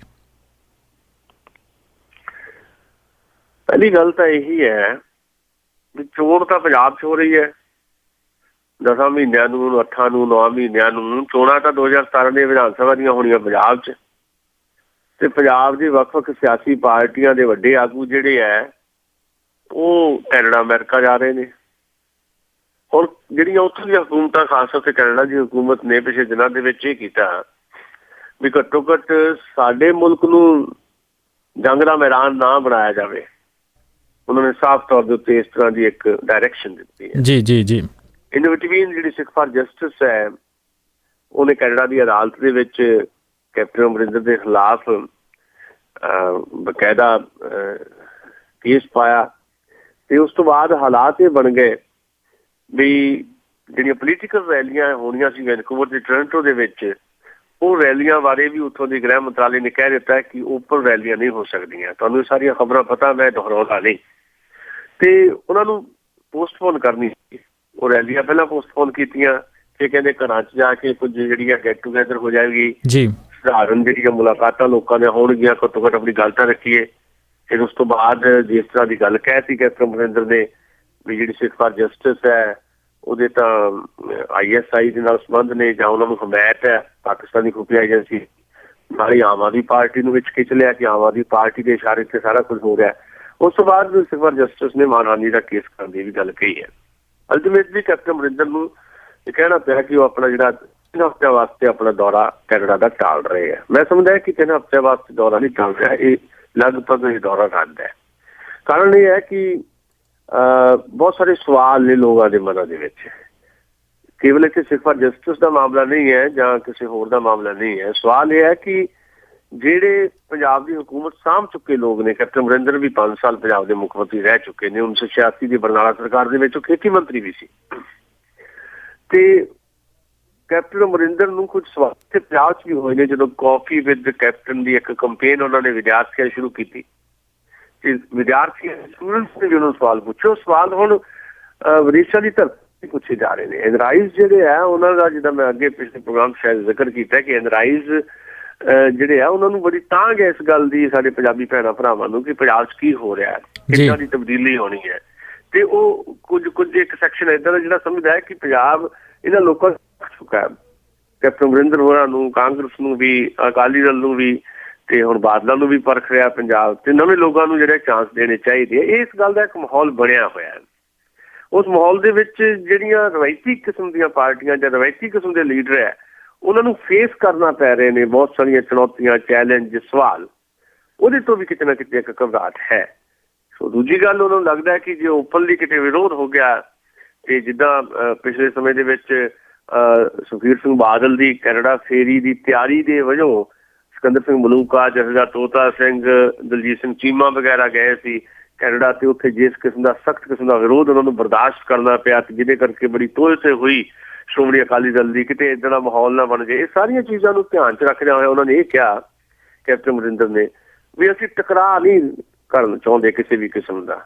ਕਾਨੂੰਨੀ ਲੜਾਈ ਹੈ, ਕਾਨੂੰਨੀ ਲੜਾਈ ਲੜਦਿਆਂ 3 ਹਫ਼ਤੇ ਸ਼ਾਇਦ ਲੱਗ ਸਕਦੇ। ਉਸ ਤੋਂ ਬਾਅਦ ਮੈਂ ਫਿਰ ਕੈਨੇਡਾ ਦਾ ਦੌਰਾ ਆਪਣੇ ਪੂਰਵ ਨਿਰਧਾਰਿਤ ਪ੍ਰੋਗਰਾਮ ਦੇ ਮੁਤਾਬਕ ਜਿਹੜਾ ਹੈ ਉਹ ਕਰਾਂਗਾ ਜੀ। ਤੇ ਕਿਹਾ ਨਹੀਂ ਜਾ ਸਕਦਾ ਕਿ 3 ਹਫ਼ਤੇ 'ਚ ਸਾਰਾ ਕੁਝ ਪੋਸੀਬਲ ਹੋਣ ਵਾਲਾ ਹੈ, ਇਸ ਕਰਕੇ ਇਸ ਦੌਰੇ ਨੂੰ ਰੱਦ ਹੀ ਸਮਝਣਾ ਚਾਹੀਦਾ। ਦੂਜੀ ਗੱਲ, ਉਹਨਾਂ ਨੇ ਕਿਹਾ ਕਿ ਮੈਂ ਟਕਰਾਅ ਟਾਲਣਾ ਚਾਹੁੰਦਾ। ਟਕਰਾਅ ਉਹਨਾਂ ਨੇ ਟਾਲਣ ਦੀ ਥਾਂ ਤੇ ਵਧਾ ਲਿਆ। ਇੱਕ ਤਾਂ ਉਹਨਾਂ ਨੇ ਬਿਨਾਂ ਕਿਸੇ ਲੌਜਿਕ ਤੋਂ, ਬਿਨਾਂ ਕਿਸੇ ਤੱਥ ਤੋਂ ਇਹ ਕਹਿਤਾ ਕਿ ਸਿੱਖ ਫਾਰ ਜਸਟਿਸ ਨੂੰ ਪਾਕਿਸਤਾਨ ਦੀ ਖੁਫੀਆ ਏਜੰਸੀ ਦੀ ਹਮਾਇਤ ਹਾਸਿਲ ਹੈ। ਦੂਜਾ, ਉਹਨਾਂ ਨੇ ਬਿਨਾਂ ਕਿਸੇ ਫੈਕਟ ਤੋਂ ਇਹ ਕਹਿ ਦਿੱਤਾ ਕਿ ਇਹ ਤਾਂ ਆਮ ਆਦਮੀ ਪਾਰਟੀ ਕਰਵਾ ਰਹੀ ਹੈ ਜੀ ਜੀ। ਇੱਧਰ ਪੰਜਾਬ ਦੇ ਵਿੱਚ ਸੀਨੀਅਰ ਕਾਂਗਰਸੀ ਲੀਡਰ ਸੁਨੀਲ ਜਾਖੜ ਦਾ ਕੱਲ ਦਾ ਬਿਆਨ ਇਹ ਆ ਗਿਆ ਵੀ ਕੈਪਟਨ ਅਮਰਿੰਦਰ ਦੀ ਪਾਪੂਲੈਰਿਟੀ ਤੋਂ ਡਰ ਗਏ ਨੇ ਅਕਾਲੀ, ਇਸ ਕਰਕੇ ਅਕਾਲੀਆਂ ਨੇ ਉਹਨਾਂ ਦੇ ਦੌਰੇ 'ਚ ਬਹੁਤ ਸਾਰੀਆਂ ਰੁਕਾਵਟਾਂ ਖੜੀਆਂ ਕੀਤੀਆਂ, ਜਿਸ ਕਰਕੇ ਇਹ ਦੌਰਾ ਜਿਹੜਾ ਉਹਨਾਂ ਦਾ ਪੋਸਟਪੋਨ ਹੋ ਰਿਹਾ। ਸੋ ਕਿਸੇ ਕਿਸਮ ਦਾ ਲੌਜਿਕ, ਕਿਸੇ ਕਿਸਮ ਦਾ ਫੈਕਟ ਨਹੀਂ ਇਹਨਾਂ ਸਾਰੀਆਂ ਚੀਜ਼ਾਂ ਦੇ ਵਿੱਚ। ਹਾਲਾਤ ਇਹ ਬਣ ਗਏ ਨੇ ਕਿ ਕੈਪਟਨ ਅਮਰਿੰਦਰ ਨੂੰ ਵਾਪਸ ਪੰਜਾਬ ਆ ਕੇ ਹੁਣ ਨਵੇਂ ਸਿਰੇ ਤੋਂ ਆਪਣੀ ਕੰਪੇਨ ਚਲਾਉਣੀ ਪਏਗੀ। ਤੇ ਨਵੀਂ ਕੰਪੇਨ ਦੇ ਵਿੱਚ ਜੋ ਸਾਡੇ ਕੋਲ ਜਾਣਕਾਰੀ ਹੈ, ਕਾਫੀ ਵਿਦ ਕੈਪਟਨ ਦਾ ਇੱਕ ਦੂਸਰਾ ਗੇੜ ਸ਼ੁਰੂ ਕਰਨਾ ਹੈ। ਪ੍ਰਸ਼ਾਂਤ ਕਿਸ਼ੋਰ ਜਿਹੜੇ ਕਿ ਉਹਨਾਂ ਦੇ ਇਲੈਕਸ਼ਨ ਮੈਨੇਜਰ ਨੇ, ਉਹਨਾਂ ਵੱਲੋਂ ਡਿਜ਼ਾਈਨ ਕੀਤਾ ਜਾ ਰਿਹਾ ਪੰਜਾਬ ਦੇ 7 ਸੈਕਸ਼ਨ ਜਿਹੜੇ ਹੈ ਉਹਨਾਂ ਨੂੰ ਮੁਖਾਤਬ ਹੋਣਾ ਕੈਪਟਨ ਅਮਰਿੰਦਰ ਨੇ ਹੁਣ ਇੱਥੇ ਆ ਕੇ। ਪਰ ਉਹ ਕਾਫੀ ਵਿਦ ਕੈਪਟਨ ਉਹਦਾ ਨਾਂ ਨਹੀਂ ਰੱਖਿਆ ਜਾ ਸਕਦਾ, ਕਿਉਂਕਿ ਸਟੂਡੈਂਟਸ ਦੇ ਨਾਲ ਤਾਂ ਚੱਲ ਗਿਆ ਕਾਫੀ ਵਿਦ ਕੈਪਟਨ, ਉਹਦਾ ਵੀ ਸਗੋਂ ਮਜ਼ਾਕ ਉਡਾਇਆ ਸੀ ਜਗਮੀਤ ਬਰਾੜ ਨੇ ਇਹ ਕਹਿ ਕੇ ਕਿ ਪੰਜਾਬ ਦੀ ਰਵਾਇਤ ਲੱਸੀ ਹੈ, ਇਸ ਕਰਕੇ ਜਗਮੀਤ ਬਰਾੜ ਨੇ ਸ਼ੁਰੂ ਕਰ ਦਿੱਤਾ ਸੀ ਲੱਸੀ ਵਿਦ ਬਰਾੜ, ਜੀ ਜੀ, ਬਰਾੜ ਦੇ ਨਾਲ ਲੱਸੀ। ਤੇ ਹੁਣ ਜੇ ਪੰਜਾਬ ਦੇ ਕਿਸਾਨ ਨੂੰ ਮਿਲਣਾ, ਜਿਹੜੇ 7 ਸੈਕਸ਼ਨ ਮੈਂ ਜ਼ਿਕਰ ਕਰ ਰਿਹਾ, ਪੰਜਾਬ ਦੇ ਨੌਜਵਾਨਾਂ ਨੂੰ, ਕਿਸਾਨ ਨੂੰ, ਪੰਜਾਬ ਦੀਆਂ ਔਰਤਾਂ ਨੂੰ, ਪੰਜਾਬ ਦੇ NGOs ਨੂੰ, ਜਾਂ ਪੰਜਾਬ ਦੇ ਮੁਲਾਜ਼ਮ ਨੂੰ, ਪੰਜਾਬ ਦੇ ਅਧਿਆਪਕ ਨੂੰ, ਉਹਦੇ ਨਾਲ ਤਾਂ ਕਾਫੀ ਵਿਦ ਕੈਪਟਨ ਨਹੀਂ ਚੱਲੇਗਾ ਨਾ। ਉਹਦੇ ਵਾਸਤੇ ਨਾਂ ਲੱਭੇ ਜਾ ਰਹੇ ਨੇ ਕਿ ਕਿੱਦਾਂ ਪੰਜਾਬ ਦੇ ਇਹਨਾਂ 7 ਸੈਕਸ਼ਨ ਦੇ ਵਿੱਚ ਜਾ ਕੇ ਸੰਨ ਲਾਉਣੀ ਹੈ ਤੇ ਵੋਟਾਂ ਆਪਣੇ ਵੱਲ ਲੈ ਕੇ ਆਉਣੀ ਹੈ। ਇਹ ਸਿਰਫ ਵੋਟਾਂ ਦੀ ਗੇਮ ਹੈ, ਵੋਟਾਂ ਦੀ ਖੇਡ ਹੈ। ਤੁਸੀਂ ਸੰਗਤ ਦਰਬਾਰ ਕਰ ਲਓ, ਬਾਦਲ ਸਾਹਿਬ ਸੰਗਤ ਦਰਬਾਰ ਕਰੀ ਜਾਂਦੇ ਆ, ਤੁਸੀਂ ਕਾਫੀ ਵਿਦ ਕੈਪਟਨ ਕਰ ਲਓ ਜਾਂ ਕੋਈ ਲੱਸੀ ਵਿਦ ਬਰਾੜ ਕਰ ਲਵੇ। ਜਿੰਨੀ ਦੇਰ ਤੱਕ ਪੰਜਾਬੀ ਆਵਾਮ ਦੀਆਂ ਟੋਟਲ ਪ੍ਰੋਬਲਮਸ ਜਿਹੜੀਆਂ ਆ ਉਹਨੂੰ ਡੀਲ ਕਰਨ ਦਾ ਤੁਹਾਡੇ ਕੋਲ ਵਿਗਿਆਨਕ ਨਜ਼ਰੀਆ ਨਹੀਂ ਹੈ ਜਾਂ ਸਿਧਾਂਤਕ ਨਜ਼ਰੀਆ ਨਹੀਂ ਹੈ, ਉਨੀ ਦੇਰ ਤੱਕ ਇਹਨੂੰ ਸਿਰਫ ਤੇ ਸਿਰਫ ਚੋਣ ਅਮਲ ਦਾ ਇੱਕ ਹਿੱਸਾ ਸਮਝਿਆ ਜਾਣਾ ਚਾਹੀਦਾ। ਸਿਰਫ ਲਾਰਾ ਵਾਅਦਾ ਜੋ ਸਾਡੀ ਰਾਜਨੀਤੀ ਦਾ ਬਹੁਤ ਵੱਡਾ ਹਿੱਸਾ ਬਣ ਚੁੱਕਾ ਹੈ, ਜਾਂ ਕੁਰਸੀ ਦਾ ਸਿਧਾਂਤ ਜਿਹੜਾ ਆ ਉਹੀ ਹਰ ਪਾਸੇ ਕੰਮ ਕਰ ਰਿਹਾ ਹੈ। ਲੋਕਾਂ ਦੀ ਬਾਂਹ ਫੜਨ ਦੀ ਰਾਜਨੀਤੀ ਨਾ ਬਾਦਲਾਂ ਕੋ ਇਸ ਵੇਲੇ, ਨਾ ਕੈਪਟਨ ਸਾਹਿਬ ਕੋ, ਲੋਕਾਂ ਦੀ ਬਾਂਹ ਮਰੋੜਨ ਦੀ ਜਿਹੜੀ ਰਾਜਨੀਤੀ ਹੈ ਉਹੀ ਇਹਨਾਂ ਦੇ ਕੋਲ ਨਜ਼ਰ ਆ ਰਹੀ ਹੈ। ਉਹਦੇ ਤੋਂ ਕਿੱਦਾਂ ਪੰਜਾਬ ਦੇ ਲੋਕ ਆਪਣੇ ਆਪ ਨੂੰ ਬਚਾਉਂਦੇ ਆ, ਕੱਢਦੇ ਆ, ਇਹ ਪੰਜਾਬ ਦੇ ਲੋਕਾਂ ਦੀ ਸੂਝ ਤੇ ਨਿਰਭਰ ਕਰਦਾ ਹੈ। ਜੀ ਜੀ, ਤੇ ਜਿਹੜੀ ਅਗਲੀ ਖਬਰ ਹੈਗੀ ਆ ਉਹ ਹੈਗੀ ਆ ਜੀ ਬੀਜੇਪੀ ਦੇ ਨਾਲ ਸੰਬੰਧਿਤ। ਨਵਜੋਤ ਸਿੰਘ ਸਿੱਧੂ ਜਿਹੜੇ ਹੈਗੇ ਆ ਉਹਨਾਂ ਨੂੰ ਕਾਫੀ ਸਮੇਂ ਤੋਂ ਅਕਾਲੀ ਦਲ ਦੇ ਨਾਲ ਨਾਰਾਜ਼ ਚੱਲੇ ਹੁੰਦੇ ਸੀ ਤੇ ਉਹਨਾਂ ਨੂੰ ਰਾਜ ਸਭਾ ਦਾ ਜਿਹੜਾ ਮੈਂਬਰ ਹੈਗਾ ਨਿਯੁਕਤ ਕੀਤਾ ਗਿਆ, ਪਰ ਹੁਣ ਤੱਕ ਉਹਨਾਂ ਦੀ ਕੋਈ ਐਕਟੀਵਿਟੀ ਕਹਿ ਲਓ ਜਾਂ ਉਹਨਾਂ ਦੀ ਕੋਈ ਇਸ ਬਾਰੇ ਬਿਆਨ ਕੋਈ ਨਹੀਂ ਆਇਆ, ਬਿਲਕੁਲ ਹੀ ਚੁੱਪ ਹੋ ਗਏ ਉਹ। ਇਹਦਾ ਕੀ ਕਾਰਨ? ਕਾਫੀ ਦੇਰ ਤੋਂ ਨਵਜੋਤ ਸਿੰਘ ਸਿੱਧੂ ਚੁੱਪ ਨੇ ਜੀ, ਤੇ ਚੁੱਪੀ ਦੇ ਮਾਮਲਿਆਂ ਦੇ ਵਿੱਚ ਬੋਲਦੀ ਹੁੰਦੀ ਹੈ, ਖਾਮੋਸ਼ੀ ਵੀ ਬੋਲਦੀ ਹੈ। ਜਿਹੜਾ ਬੰਦਾ ਚੁੱਪ ਹੁੰਦਾ ਹੈ ਉਹਦੇ ਅੰਦਰ ਬਹੁਤ ਕੁਝ ਬੋਲ ਰਿਹਾ ਹੁੰਦਾ ਹੈ ਤੇ ਕਦੋਂ ਬਾਹਰ ਨਿਕਲਣਾ ਹੈ ਉਹਦੀ ਕੋਈ ਨਿਸ਼ਾਨਦੇਹੀ, ਸਮੇਂ ਦੀ ਨਿਸ਼ਾਨਦੇਹੀ ਨਹੀਂ ਕੀਤੀ ਜਾ ਸਕਦੀ। ਬੋਲਣ ਦਾ ਕੰਮ ਅੱਜ ਕੱਲ੍ਹ ਉਹਨਾਂ ਨੇ ਨਵਜੋਤ ਕੌਰ ਸਿੱਧੂ ਨੂੰ ਦਿੱਤਾ ਹੋਇਆ ਜੀ। ਇੱਕ ਪਾਸੇ ਤਾਂ ਉਹਨਾਂ ਨੂੰ ਨਵਜੋਤ ਸਿੰਘ ਸਿੱਧੂ ਨੂੰ ਰਾਜ ਸਭਾ ਦੇ ਵਿੱਚ ਨੋਮੀਨੇਟ ਕੀਤਾ ਗਿਆ, ਨਾਮਜ਼ਦ ਕੀਤਾ ਗਿਆ। ਦੂਜੇ ਪਾਸੇ ਜਿੱਦਣ ਨੋਮੀਨੇਟ ਕੀਤਾ ਗਿਆ ਉਦੋਂ ਹੀ ਨਵਜੋਤ ਕੌਰ ਸਿੱਧੂ ਦਾ ਬਿਆਨ ਆ ਗਿਆ ਕਿ ਜੋ ਵੀ ਮਰਜ਼ੀ ਹੋ ਜਾਏ, ਜੇ ਪੰਜਾਬ ਦੇ ਵਿੱਚ ਬੀਜੇਪੀ ਅਕਾਲੀਆਂ ਦਾ ਏਦਾਂ ਹੀ ਗੱਠਜੋੜ ਰਿਹਾ ਤੇ ਮੈਂ ਚੋਣ ਤਾਂ ਜ਼ਰੂਰ ਲੜੂੰਗੀ ਪਰ ਬੀਜੇਪੀ ਵੱਲੋਂ ਚੋਣ ਨਹੀਂ ਲੜਦੀ। ਇਹ ਨਵਜੋਤ ਕੌਰ ਸਿੱਧੂ ਦਾ ਉਸੇ ਦਿਨ ਦਾ ਬਿਆਨ ਹੈ। ਜੀ ਜੀ, ਇਹਦਾ ਮਤਲਬ ਕੀ ਹੋਇਆ? ਉਧਰ ਨਵਜੋਤ ਸਿੰਘ ਸਿੱਧੂ ਖਾਮੋਸ਼ ਨੇ। ਕਾਰਨ ਇਹਦੀ ਜੋ ਅਸੀਂ ਲੱਭਦੇ ਹਾਂ, ਮੈਂ ਸਮਝਦਾ ਵੀ ਹਾਲੇ ਵੀ ਕਿਤੇ ਨਾ ਕਿਤੇ ਕੋਈ ਦਾਲ ਰਿੱਝ ਰਹੀ ਹੈ। ਉਹ ਕਿਤੇ ਨਾ ਕਿਤੇ ਕੋਈ ਸੰਵਾਦ ਸ਼ਾਇਦ ਭਾਰਤੀ ਜਨਤਾ ਪਾਰਟੀ ਤੋਂ ਬਾਅਦ ਅੰਦਰ ਖਾਤੇ ਜਿਹੜਾ ਨਵਜੋਤ ਸਿੰਘ ਸਿੱਧੂ ਦਾ ਚੱਲ ਰਿਹਾ। ਔਰ ਨਵਜੋਤ ਸਿੰਘ ਸਿੱਧੂ ਦੀ ਅਸਲ ਵਿੱਚ ਪ੍ਰਮੋਸ਼ਨ ਤਾਂ ਹੋਈ ਨਹੀਂ, ਰਾਜ ਸਭਾ ਦਾ ਮੈਂਬਰ ਬਣਾਉਣਾ ਜੇ ਤਾਂ ਚੁਣ ਕੇ ਭੇਜਦੇ, ਜਿੱਦਾਂ ਅੱਜ ਪੰਜਾਬ ਦੇ 4 ਜਿਹੜੇ ਲੋਕ ਨੇ, 2 ਕਾਂਗਰਸ ਦੇ ਤੇ 1 ਅਕਾਲੀ ਦਲ ਦਾ, 1 ਬੀਜੇਪੀ ਦਾ, ਉਹਨਾਂ ਨੇ ਅੱਜ ਰਾਜ ਸਭਾ ਦੇ ਮੈਂਬਰ ਵਜੋਂ ਸਹੁੰ ਚੁੱਕੀ ਹੈ ਜੀ। ਸ਼ਮਸ਼ੀਰ ਸਿੰਘ ਦੂਲੋ ਨੇ, ਪ੍ਰਤਾਪ ਸਿੰਘ ਬਾਜਵਾ ਨੇ, ਸ਼ਵੇਤ ਮਲਿਕ ਬੀਜੇਪੀ ਵੱਲੋਂ ਤੇ ਨਰੇਸ਼ ਗੁਜਰਾਲ ਨੇ ਅਕਾਲੀ ਦਲ ਵੱਲੋਂ ਜੀ। ਔਰ ਜਿਹੜੇ 4 ਲੋਕ ਹੈ ਚੁਣ ਕੇ ਗਏ ਨੇ, ਭਾਵੇਂ ਡਾਇਰੈਕਟ ਇਲੈਕਸ਼ਨ ਨਹੀਂ ਹੁੰਦੀ ਰਾਜ ਸਭਾ ਲਈ, ਵਿਧਾਇਕ ਜਿਹੜੇ ਆ ਉਹੀ ਤੁਹਾਨੂੰ ਵੋਟ ਕਰਕੇ ਭੇਜ, ਪਰ ਫਿਰ ਵੀ ਉਹ ਚੋਣ ਪ੍ਰਕਿਰਿਆ। ਜਿਹੜੇ ਇਹ ਲੋਕ ਰਾਜ ਸਭਾ ਦੇ ਵਿੱਚ ਗਏ, ਇਹਨਾਂ ਨੂੰ ਜੇ ਕੇਂਦਰ ਸਰਕਾਰ ਚਾਹਵੇ ਤਾਂ ਕਿਸੇ ਨੂੰ ਮੰਤਰੀ ਬਣਾ ਸਕਦੀ ਹੈ, ਨਰੇਸ਼ ਗੁਜਰਾਲ ਨੂੰ ਬਣਾ ਸਕਦੀ ਹੈ, ਸ਼ਵੇਤ ਮਲਿਕ ਨੂੰ ਬਣਾ ਸਕਦੀ ਹੈ ਜੀ। ਪਰ ਨਵਜੋਤ ਸਿੰਘ ਸਿੱਧੂ ਨੂੰ ਨੋਮੀਨੇਟ ਕੀਤਾ ਗਿਆ ਇੱਕ ਸਪੋਰਟਸ ਪਰਸਨ ਦੇ ਤੌਰ ਦੇ ਉੱਤੇ, ਇੱਕ ਕ੍ਰਿਕਟ ਖਿਡਾਰੀ ਦੇ ਤੌਰ ਦੇ ਉੱਤੇ, ਸਿਆਸੀ ਲੀਡਰ ਦੇ ਤੌਰ ਤੇ ਨਹੀਂ ਕੀਤਾ ਗਿਆ। ਨਵਜੋਤ ਸਿੰਘ ਸਿੱਧੂ ਰਾਜ ਸਭਾ ਤੇ ਚਲੇ ਗਏ, ਮੰਨ ਲਓ ਚੱਲ ਜਾਣਗੇ, ਸਹੁੰ ਚੱਕਣਗੇ, ਹਾਲੇ ਹਜੇ ਤੱਕ ਸਹੁੰ ਵੀ ਨਹੀਂ ਚੁੱਕੀ, ਪਰ ਉਹਨਾਂ ਨੂੰ ਵਜ਼ਾਰਤ ਦੇ ਵਿੱਚ ਨਹੀਂ ਲੈ ਸਕਦੀ ਭਾਰਤੀ ਜਨਤਾ ਪਾਰਟੀ, ਕਿਉਂਕਿ ਉਹਨਾਂ ਨੂੰ ਨੋਮੀਨੇਟ ਜਿੱਦਾਂ ਮੈਰੀ ਕੌਮ ਨੂੰ ਕੀਤਾ ਗਿਆ ਜੀ। ਮੈਰੀ ਕੌਮ ਨੂੰ ਇੱਕ ਬਹੁਤ ਸ਼ਾਨਦਾਰ ਮੁੱਕੇਬਾਜ਼ ਦੇ ਤੌਰ ਦੇ ਉੱਤੇ ਲਿਆ ਗਿਆ, ਜਾਂ ਕਈ ਵਾਰੀ ਫਿਲਮ ਅਦਾਕਾਰਾਂ ਨੂੰ ਕੀਤਾ ਜਾਂਦਾ, ਸ਼ਬਾਨਾ ਆਜ਼ਮੀ ਹੈ, ਜਾਵੇਦ ਅਖਤਰ ਹੈ, ਏਦਾਂ ਦੇ ਲੋਕ ਜਿਹੜੇ ਵੱਖ-ਵੱਖ ਸੈਕਸ਼ਨ ਦੇ ਵਿੱਚ ਕੰਮ ਕਰਦੇ ਆ, ਵੱਡੀਆਂ ਹਸਤੀਆਂ ਹੋ ਜਾਂਦੀਆਂ। ਸਚਿਨ ਤੈਂਦੁਲਕਰ ਨੂੰ ਲਿਆ ਗਿਆ ਰਾਜ ਸਭਾ ਦੇ ਵਿੱਚ, ਏਦਾਂ ਇਹਨਾਂ ਨੂੰ ਰਾਜ ਸਭਾ ਦੇ ਵਿੱਚ ਲਿਆ ਗਿਆ ਨਵਜੋਤ ਸਿੰਘ ਸਿੱਧੂ ਨੂੰ। ਸੋ ਉਹਨਾਂ ਦੀ ਡਿਮੋਸ਼ਨ ਹੋਈ ਹੈ, ਉਹਨਾਂ ਦੀ ਪ੍ਰਮੋਸ਼ਨ ਨਹੀਂ ਹੋਈ। ਜਿਹੜੇ ਨਵਜੋਤ ਸਿੰਘ ਸਿੱਧੂ ਇਹ ਚਾਹੁੰਦੇ ਸੀ ਕਿ ਉਹ ਪੰਜਾਬ ਦੀ ਬੀਜੇਪੀ ਦੀ ਕਮਾਨ ਸਾਂਭਣ, ਜਿਹੜੇ ਨਵਜੋਤ ਸਿੰਘ ਸਿੱਧੂ ਚਾਹੁੰਦੇ ਸੀ ਵੀ ਉਹਨਾਂ ਨੂੰ ਚਲੋ ਬੀਜੇਪੀ ਦਾ ਪ੍ਰਧਾਨ ਨਾ ਬਣਾਓ, ਕੇਂਦਰ ਦੇ ਵਿੱਚ ਮੰਤਰੀ ਬਣਾ ਦਿਓ, ਉਹਨਾਂ ਨੂੰ ਨਾ ਮੰਤਰੀ ਬਣਾਇਆ ਗਿਆ। ਉਹ ਜਿਹੜੇ ਸਟਾਰ ਕੰਪੇਨਰ ਹੁੰਦੇ ਸੀ ਬੀਜੇਪੀ ਦੇ, ਉਹਨਾਂ ਨੂੰ ਖੂੰਜੇ ਲਾ ਦਿੱਤਾ ਗਿਆ। ਤੇ ਖੂੰਜੇ ਲਾਉਂਦਿਆਂ ਜਦੋਂ ਅਹਿਸਾਸ ਹੋਇਆ ਬੀਜੇਪੀ ਨੂੰ ਵੀ ਇਹ ਤਾਂ ਮੁਸ਼ਕਲ ਪੈਦਾ ਹੋ ਸਕਦੀ ਹੈ ਜੇ ਬੀਜੇਪੀ ਛੱਡ ਕੇ ਕੱਲ ਨੂੰ ਆਮ ਆਦਮੀ ਪਾਰਟੀ 'ਚ ਚਲੇ ਗਏ, ਜਿੱਦਾਂ ਦੀ ਗੱਲਬਾਤ ਚੱਲ ਰਹੀ ਸੀ। ਖੁਦ ਅਰਵਿੰਦ ਕੇਜਰੀਵਾਲ ਨੇ ਨਵਜੋਤ ਸਿੰਘ ਸਿੱਧੂ ਦਾ ਨਾਂ ਲਿਆ ਸੀ ਤੇ ਨਵਜੋਤ ਸਿੰਘ ਸਿੱਧੂ ਵੀ ਇਸ ਮਾਰਗ ਤੇ ਬੈਠੇ ਆ ਕਿ ਜੇ ਉਹ ਚਾਹੁੰਦੇ ਆ ਪੰਜਾਬ ਦਾ ਚੀਫ ਮਿਨਿਸਟਰ ਬਣਨਾ ਨਵਜੋਤ ਸਿੰਘ ਸਿੱਧੂ। ਮੈਂ ਅੱਜ ਤੋਂ 5 ਸਾਲ ਪਹਿਲਾਂ ਜਿਹੜੀਆਂ ਗੱਲਾਂ ਪੰਜਾਬੀ ਰੇਡੀਓ ਯੂਨੀਵਰਸਿਟੀ ਤੇ ਕੀਤੀਆਂ, 5-6 ਸਾਲ ਪਹਿਲਾਂ ਉਹਦੀ ਰਿਕਾਰਡਿੰਗ ਸੁਣੀ ਜਾ ਸਕਦੀ। ਮੈਂ ਇਹ ਗੱਲ ਸਾਫ਼ ਤੌਰ ਤੇ ਕਹੀ ਸੀ ਅੱਜ ਤੋਂ 5-6 ਸਾਲ ਪਹਿਲਾਂ ਵੀ ਨਵਜੋਤ ਸਿੰਘ ਸਿੱਧੂ ਦੇ ਅੰਦਰ ਇੱਕ ਸੁਪਨਾ ਪਲਦਾ ਹੈ ਕਿ ਉਹ ਪੰਜਾਬ ਦੇ ਮੁੱਖ ਮੰਤਰੀ ਬਣਨ, ਪਰ ਉਹ ਸੁਪਨਾ ਤਾਂ ਪੂਰਾ ਹੋ ਸਕਦਾ ਹੈ ਜੇ ਉਹ ਬੀਜੇਪੀ 'ਚ ਨਾ ਰਹਿਣ। ਬੀਜੇਪੀ 'ਚ ਰਹਿੰਦੇ ਆ ਪੰਜਾਬ ਦੇ ਵਿੱਚ ਉਹ ਪੰਜਾਬ ਦੇ ਚੀਫ ਮਿਨਿਸਟਰ ਨਹੀਂ ਬਣ ਸਕਦੇ, ਕਿਉਂਕਿ ਬੀਜੇਪੀ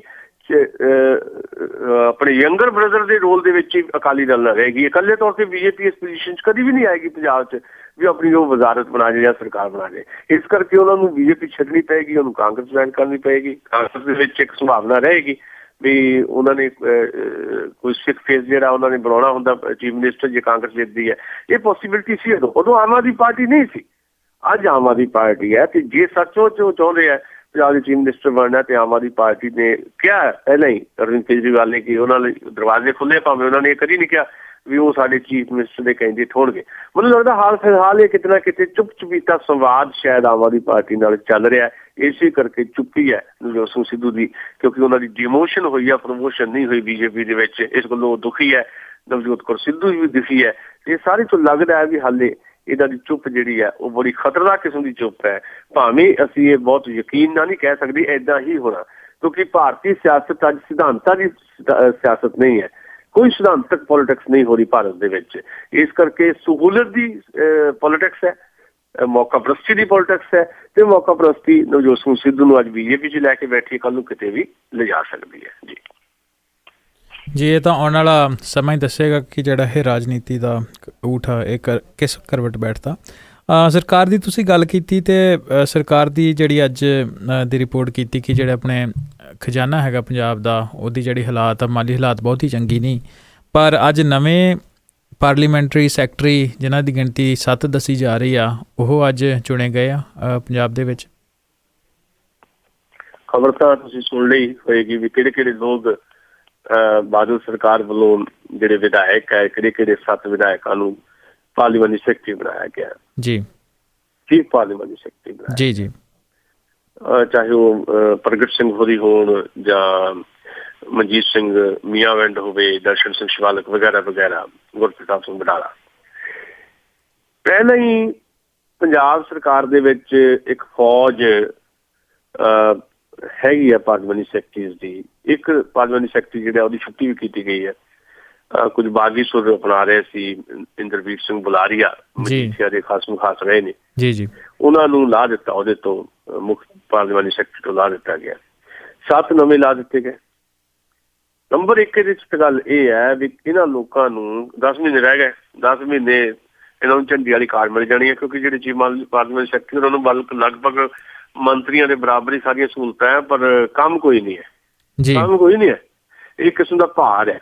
ਪੰਜਾਬ ਦਾ ਜਿਹੜਾ ਅਧਿਆਪਕ ਹੈ 5 ਮਹੀਨੇ 6 ਮਹੀਨੇ ਨੂੰ ਤਨਖਾਹ ਨਹੀਂ ਮਿਲਦੀ। ਥੋੜੇ ਦਿਨ ਪਹਿਲੇ ਮੇਰੇ ਇੱਕ ਦੋਸਤ ਮਿਲੇ ਨੇ, ਲੇਖਕ ਵੀ ਨੇ, ਅਧਿਆਪਕ ਵੀ ਨੇ, ਅਧਿਆਪਕ ਆਗੂ ਵੀ। ਉਹਨਾਂ ਨਾਲ ਗੱਲ ਕਰ ਰਿਹਾ ਸੀ, ਸਰਕਾਰੀ ਅਧਿਆਪਕ ਨੇ, ਲੈਕਚਰਾਰ ਨੇ ਅੰਗਰੇਜ਼ੀ ਤੇ ਪੰਜਾਬੀ ਸਕੂਲ ਦੇ ਵਿੱਚ, ਤੇ ਉਹਨਾਂ ਨੇ ਕਿਹਾ ਕਿ 6 ਮਹੀਨੇ ਬਾਅਦ ਸਾਨੂੰ ਤਨਖਾਹ ਮਿਲਦੀ ਹੈ। ਮਤਲਬ ਨਾ ਤਾਂ ਮੁਲਾਜ਼ਮ ਨੂੰ ਤਨਖਾਹ ਦੇਣ ਲਈ ਪੈਸੇ ਹੈ, ਕਿਸਾਨ ਦਾ ਕਰਜ਼ਾ ਮੁਆਫ ਕਰਨ ਦੀ ਕਹਿ ਲਓ ਵੀ ਹੌਸਲਾ ਨਹੀਂ ਹੈ ਸਰਕਾਰ ਦੇ ਵਿੱਚ, ਕਿਸਾਨ ਮਰ ਰਿਹਾ। ਜਿਹੜੇ ਬੇਰੁਜ਼ਗਾਰ ਲਾਈਨਮੈਨ ਤੋਂ ਲੈ ਕੇ ਬਾਕੀ ਜਿਹੜੇ ਕੰਟਰੈਕਟ ਤੇ ਅਧਿਆਪਕ ਰੱਖੇ ਹੋਏ ਆ, ਜਿਹਨਾਂ ਨੂੰ ਤਨਖਾਹਾਂ ਵੀ ਸਮੇਂ ਸਿਰ ਨਹੀਂ ਮਿਲਦੀਆਂ, ਉਹ ਪਾਣੀ ਦੀਆਂ ਟੈਂਕੀਆਂ ਤੇ ਚੜ੍ਹ ਕੇ ਖੁਦਕੁਸ਼ੀਆਂ ਕਰਨ ਵੱਲ ਵੱਧ ਰਹੇ ਆ ਜੀ। ਪੈਸਾ ਸਾਡੇ ਕੋਲ ਹੈ ਨਹੀਂ, ਸਰਕਾਰ ਕਹਿ ਰਹੀ ਹੈ। ਆਪ ਚੀਫ ਪਾਰਲੀਮੈਂਟਰੀ ਸੈਕਟਰ ਦੀ ਫੌਜ ਖੜੀ ਕਰਨ ਦੀ 18 ਪਹਿਲੇ ਅਸੀਂ 7 ਹੋਰ ਕਰਦੇ 25 ਹੋ ਗਏ, ਤੇ 18 ਪਹਿਲਾਂ ਮੰਤਰੀ ਆ। 45 ਕੁੱਲ ਮਿਲਾ ਕੇ 45 ਫੌਜ ਆ। 45 ਦੀ 70-72 ਦੇ ਵਿੱਚੋਂ 45 ਜਿਹੜੇ ਉਹਨਾਂ ਨੂੰ ਝੰਡੀ ਵਾਲੀਆਂ ਕਾਰਾਂ ਦਿੱਤੀਆਂ ਹੋਈਆਂ। ਬਾਕੀ ਜਿਹੜੇ MLA ਬਚਦੇ, ਕਿਸੇ ਨੂੰ ਕਾਰਪੋਰੇਸ਼ਨ ਦਾ ਚੇਅਰਮੈਨ, ਕਿਸੇ ਨੂੰ ਬੋਰਡ ਦਾ ਚੇਅਰਮੈਨ ਲਾਇਆ ਹੋਇਆ ਜੀ। ਜਿਹੜੀ ਸਾਰਿਆਂ ਨੂੰ ਰੇੜੀਆਂ ਵੰਡੀਆਂ ਜਾ ਰਹੀਆਂ। ਇੱਕ ਤਾਂ ਇਹ ਆ ਕਿ ਜਾਂਦੀ ਸਰਕਾਰ ਦੇ ਵਿੱਚ ਜਿਹੜੇ ਗੱਫੇ ਆ, ਜਿਹੜੇ ਰਹਿ ਗਏ ਸੀ, ਉਹਨਾਂ ਨੂੰ ਦੇ ਦਿਓ। ਪ੍ਰਗਟ ਸਿੰਘ ਉਦੋਂ ਨਾਰਾਜ਼ ਚੱਲ ਰਹੇ ਸੀ, ਹਾਕੀ ਓਲੰਪੀਅਨ ਜੀ, ਉਹ ਜਲੰਧਰ ਛਾਉਣੀ ਤੋਂ MLA ਆ, ਤੇ ਉਹ ਨਾਰਾਜ਼ ਚੱਲ ਰਹੇ ਸੀ ਵੀ ਉਹਨਾਂ ਨੂੰ ਵਜ਼ਾਰਤ ਵਿੱਚ ਨਹੀਂ ਲਿਆ ਗਿਆ। ਤੇ ਉਹ ਇਹ ਵੀ ਚਰਚਾ ਚੱਲ ਰਹੀ ਸੀ ਉਹ ਆਮ ਆਦਮੀ ਪਾਰਟੀ ਜਾ ਸਕਦੇ ਆ, ਉਹਨਾਂ ਨੂੰ ਵੀ ਸ਼ਾਂਤ ਕਰਨ ਦੀ ਕੋਸ਼ਿਸ਼ ਕੀਤੀ ਗਈ ਹੈ। ਦੂਜੀ ਗੱਲ ਜਿਹੜੀ ਵੱਡੀ ਗੱਲ ਇਹ ਹੈ ਵੀ ਸਰਕਾਰ ਦੇ ਵਿੱਚ ਜਿਹੜੀ ਸਿਵਲ ਸੈਕਟਰੀਏਟ ਜਿਹੜਾ ਜਿੱਥੇ ਬਹਿੰਦੇ ਆ ਇਹ ਸਾਰੇ, ਉੱਥੇ ਜਿਹੜੇ ਦਫ਼ਤਰ ਜਿਹੜੇ ਪਹਿਲੇ ਉਹਦੇ ਕਮੀ ਹੈ। ਜਦੋਂ ਪਹਿਲਾਂ 18 ਪਾਰਲੀਮੈਂਟ ਸੈਕਟਰੀ ਬਣਾਇਆ ਸੀ ਤੇ ਦਫ਼ਤਰ ਨਾ ਲੱਭਣ, ਕਈ ਅਫਸਰਾਂ ਦੇ ਦਫ਼ਤਰ ਉੱਥੇ ਫਟਾਫਟ ਖਾਲੀ ਕਰਵਾ ਕੇ ਇਹਨਾਂ ਨੂੰ ਦਿੱਤੇ। ਫਿਰ ਕੋਠੀਆਂ ਨਹੀਂ ਲੱਭਣੀਆਂ ਇੱਥੇ ਹੁਣ 10 ਮਹੀਨੇ ਲਈ। ਇਹਨਾਂ ਨੂੰ ਨਵੇਂ ਜਿਹੜੇ ਚੀਫ ਪਾਰਲੀਮੈਂਟ ਸੈਕਟਰੀ ਬਣਾਏ ਆ, ਨਾ ਤਾਂ ਇਹਨਾਂ ਲਈ ਦਫ਼ਤਰਾਂ ਲਈ ਜਗ੍ਹਾ ਹੋਣੀ ਹੈ, ਉੱਥੋਂ ਹੋਰ ਅਫਸਰਾਂ ਨੂੰ ਭਜਾਉਣਗੇ, ਇਹਨਾਂ ਲਈ ਦਫ਼ਤਰ ਬਣਾਉਣਗੇ। ਫਿਰ ਇਹਨਾਂ ਨੂੰ ਚੰਡੀਗੜ੍ਹ ਦੇ ਵਿੱਚ ਕੋਠੀਆਂ ਵੀ ਦੇਣੀਆਂ ਪੈਣੀਆਂ। ਉਹ ਸਾਰਾ ਕੁਝ ਕਰਨਗੇ, ਗੱਡੀਆਂ ਵੀ ਦੇਣਗੇ, ਕਾਰਾਂ ਵੀ ਦੇਣਗੇ, ਭੱਤੇ ਵੀ ਦੇਣਗੇ। ਇਹ ਪੈਸਾ ਕਿੱਥੋਂ ਆਏਗਾ? ਇਹਦਾ ਕੋਈ ਜਵਾਬ ਨਹੀਂ ਹੈ। ਸੰਗਤ ਦਰਸ਼ਨ ਦੇ ਨਾਂ ਤੇ ਕਰੋੜਾਂ ਰੁਪਏ ਉਡਾ ਰਹੇ ਨੇ ਬਾਦਲ ਸਾਹਿਬ। ਤੇ ਜਿਹੜੇ ਬੁਨਿਆਦੀ ਕੰਮ ਨੇ, ਬੇਸਿਕ ਜਿਹੜੇ ਕੰਮ ਨੇ, ਜਿਹੜੀਆਂ ਲੋੜਾਂ ਨੇ ਪੰਜਾਬ ਦੇ ਆਮ ਬੰਦੇ ਦੀਆਂ, ਉਹ ਪੂਰਾ ਕਰਨ ਵੱਲ ਕਿਸੇ ਦਾ ਕੋਈ ਖਿਆਲ ਨਹੀਂ ਹੈ।